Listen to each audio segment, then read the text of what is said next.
Hi, I'm going to walk you through some tips for extracting diagnostic yield data for meta-analyses and how that differs from extracting data for classic diagnostic accuracy questions. So, first, in classic diagnostic accuracy questions, we've got an index test and we've got a reference test, and really all we're doing is capturing the statistics on sensitivity, specificity, etc. All of our diagnostic accuracy statistics. And the design of a diagnostic accuracy question is generally just a cross-sectional design. We've got both tests. We are evaluating at the same time and seeing if the index test is accurate relative to the reference test. And the focus is on those accuracy statistics. However, in a situation where our question is really about diagnostic yield, our setup is a bit different. So let's say we are looking at whether an index test is positive at time 1, time 2, and time 3. So we've got our first test, our second test, our third test, or these are the times that we're testing. And what we want is, first we want to capture the diagnostic results at each one of those time points, but then what we also want is to catch the transition or the change scores, typically tests that were negative on the first round but are positive on the following rounds. Now, the design here is different. It's a repeated measures design, not cross-sectional. And the focus is on the change in the positives or negative over the repeated tests. Now, we're going to say that on top of this repeated measure structure, we also have a little bit more complexity. Imagine that we are wanting diagnostic yield questions, but also we have multiple index tests. What would that look like?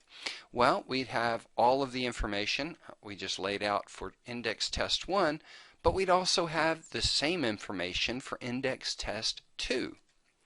And on top of that, let's say we had multiple populations. That is to say, we want to see the diagnostic yield, how that changes over time or over multiple tests for, say, one subgroup of our population, say people who had a particular disorder, and then for a separate subgroup, people who didn't have that disorder. What would that look like? Well, what we would have, again, is the repeated measures, performance on 2 index tests, and across 2 populations. So now we have all of these repeated for population 1 and all of these measures repeated for population 2. Okay, and already if you think about extracting data, that can be pretty confusing. How do we set up a data extraction sheet such that we can capture all of this information?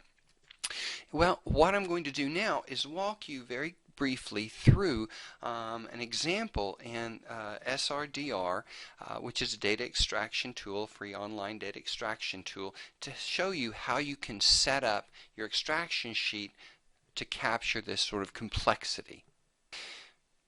So here I've opened up a study in a project we are working on, and you can see the tabs that I've got for my data extraction sheet, and really what we're going to focus on is just a few tabs. We can actually set up our sheet to capture the level of complexity that we just talked about. Multiple measures, multiple index tests, multiple populations in a fairly simple manner, but you have to sort of plan ahead. So you can see here on my key questions for this project, we have our again, classic diagnostic accuracy question, but we also have a second question that this project is asking on: what is the increase in diagnostic yield?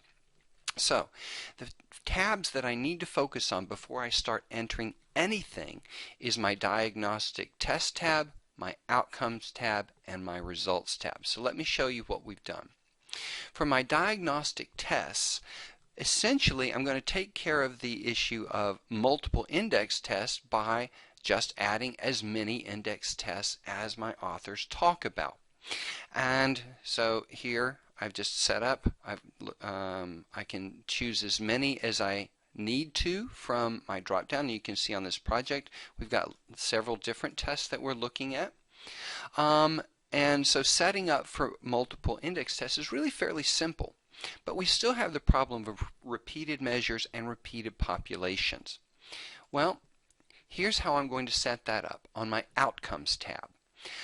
When I'm setting up a new outcome, and I'll show you what I've already set up, I selected my diagnostic accuracy. Now I didn't choose anything different than say repeat testing or any of that. I just left it with diagnostic accuracy because that's really what I'm interested in. But I'm going to capture that information in a little bit different way. So I'm going to select that, and then what I'm going to do is define new outcome time points. Now in this case, in the example that I'm looking at, and what I'll do is just show you this real quick. The study that we are looking at actually looks at the tests repeated, and you can see here my index tests. This is my marked up copy notes to myself. But what they've done is they did the testing 3 times. Okay, so on test 1, test 2, test 3, these are the same index tests but repeated measures. And what they do is they do this for 2 index tests, EIA, and then down here PCR, okay, and for 2 populations, for irritable bowel patients and then non-irritable bowel patients. Okay, so you see the structure. I wasn't just making up that complex structure for grins and giggles. This is actually how it sometimes works. So here you can see I've set up my time points as test 1, test 2, test 3. They're not really time points in the sense of 1 week later, 5 weeks later, something like that. Now they may be for a study, but in this case they weren't. So I just listed test 1, test 2, test 3. Had they done say another test, that would have been test 4, etc. Okay, but I don't really, and I can set the unit. In this case the unit didn't really matter. Alright, so I've taken care of now 2 pieces. Remember, I already set up my multiple index tests. Now I've set up my multiple time points. What I haven't done is my subgroups or my different populations. And you can see here what I've done is I have my irritable bowel patients, my non-irritable bowel patients, and again I can add as many of these as I need. So let's say that I was doing or looking at a study that had done the sort of diagnostic accuracy, diagnostic yield, but was differentiating based on, say, genotype, something like that. So I could have the different genotypes here. Again, I'm going to set that up, and that takes care of the third piece of the factorial design. I've got the multiple index tests, I've got the multiple time points, and I've got my multiple subgroups. So I would save that. Now the last piece I have is to set up my results tab.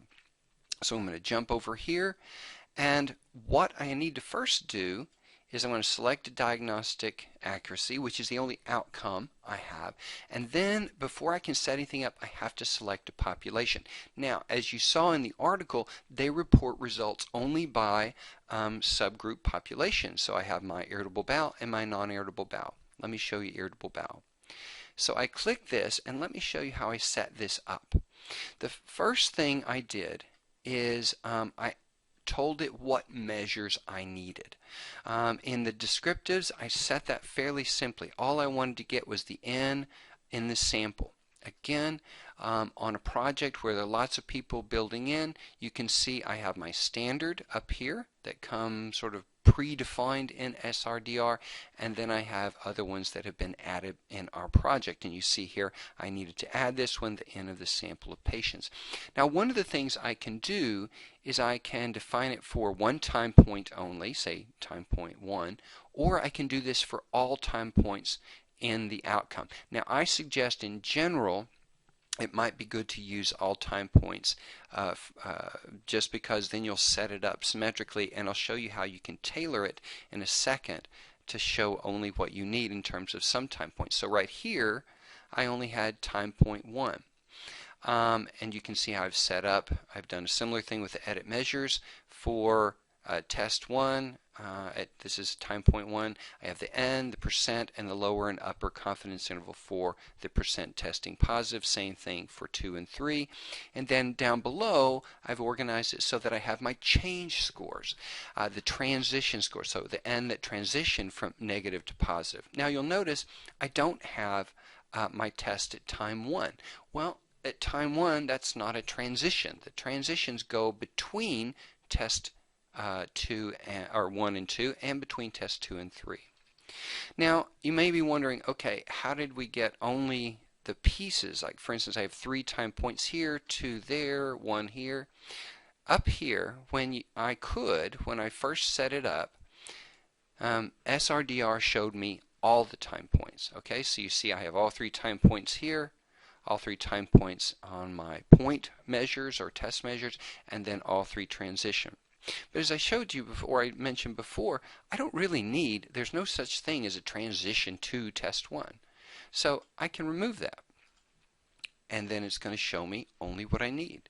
Again, up here, because I'm only capturing how many were in the sample, I can remove the test at time 2 and also time 3. Now, if in your study the ends in the sample change from time point to time point, or sort of phase to phase, then you might want to capture that. In this case, we didn't. And then you can see how I have defined my index tests up here. Here's my EIA, and then my reference, okay, and my second index test against the reference. Now, if I had a third, I would just add a column, and what's nice is if I add a column, it'll just pull in exactly the same structure. So I'm not having to build it out every time. Once I build it out, it'll make it easier.